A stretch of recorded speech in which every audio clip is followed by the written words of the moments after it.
Let's talk about one of the worldwide issues that's probably going to have a major impact on cleaning and the cleaning industry in the near future.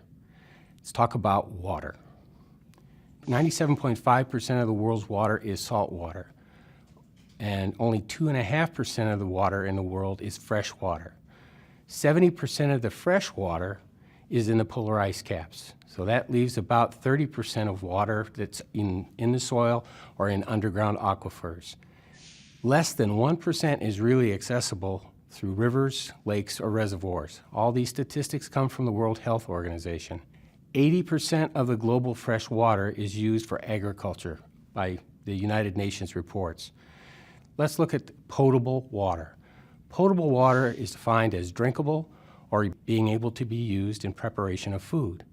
Non-potable water is obviously undrinkable water, but it has two categories. One is gray water, which is what you get after you've used things in your sink or in a dishwasher or the clothes washer, but it is contaminated, but it's called gray because it doesn't contain fecal matter, which is what black water is. And black water can't be reused for anything at all. So remember those definitions. Add to it now the population of the world. The U.S. growth right now has been about 1% a year. With the current population of over 322 million, that's 3.2 million people added to the population every year. The world population is at 3.7 billion people, and it's growing at a rate of 1.5%, which is 110 million people per year. And that's from the U.S. Census Bureau.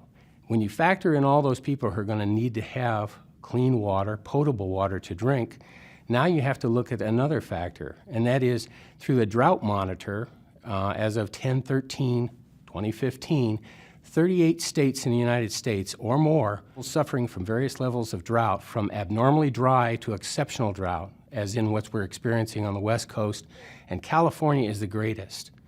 Texas is just coming out of a major drought, and they have not fully recovered.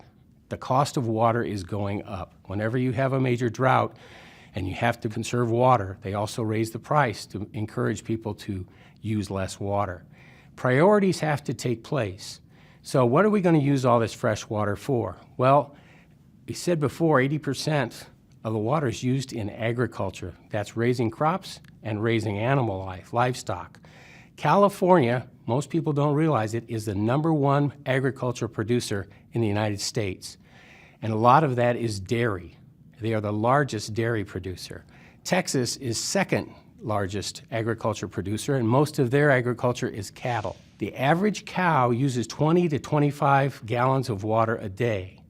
And a dairy cow will use 40 to 50 gallons a day because they have to absorb more moisture because they're producing milk. They also have to wash the udders before they can put the milking machine on it. So it makes sure it's safe for people to drink and there's no contamination. Now, when you think about a cow using 20 to 50 gallons a day, that's a lot of water, and you figure, well, hey, that's interesting. But another fact is the average family of 4 uses 400 gallons of water a day, and 50 gallons is used by people working in office buildings in a day of work. 27% of all that water is used in flushing toilets, which is the black water that we talked about before. Add to that the American Society of Civil Engineers graded the United States infrastructure about 2 years ago, and the United States graded out as drinking water a D-. Inland waterways, a D-. Wastewater, a D-, because our wastewater sewer systems, a lot of them are connected to our rainwater overrun, so the sewage systems run together, and so any fresh rainwater you get down is the storm drain is also mixing with that sewer water, which is black water. And it doesn't help when you have a situation like in California where they're having all the forest fires, because then when they do get rain, there's no vegetation on the ground to hold back that water and let it soak into those aquifers and all the soil. So it just runs off and goes into the rivers and runs out to the sea once again. They experienced that recently in South Carolina. More buildings are also turning to waterless urinals and compostable toilets. The cleaning industry needs to be aware of this, because what we're going to look at is how do we clean toilets? Will we be forced to use less potable water for cleaning? Will we have to use dry chemicals for things like carpet? Will we have to turn to more innovative things such as microfiber that uses less water and more technology? Also, with gray water, maybe we'll be forced, instead of using potable water together, we may have to use gray water to flush toilets. So you'll have to have a different system. Chemicals you use to clean the toilets are going to be different. Chemicals that you clean the sinks are going to be different. And we're also going to have to possibly filter the gray water to actually use to clean carpets and floors. This is an important thing we have to consider in the cleaning industry. How are we going to address all these issues? How are we going to clean floors? How are we going to clean carpets and other surfaces if we're forced to use something less than potable water?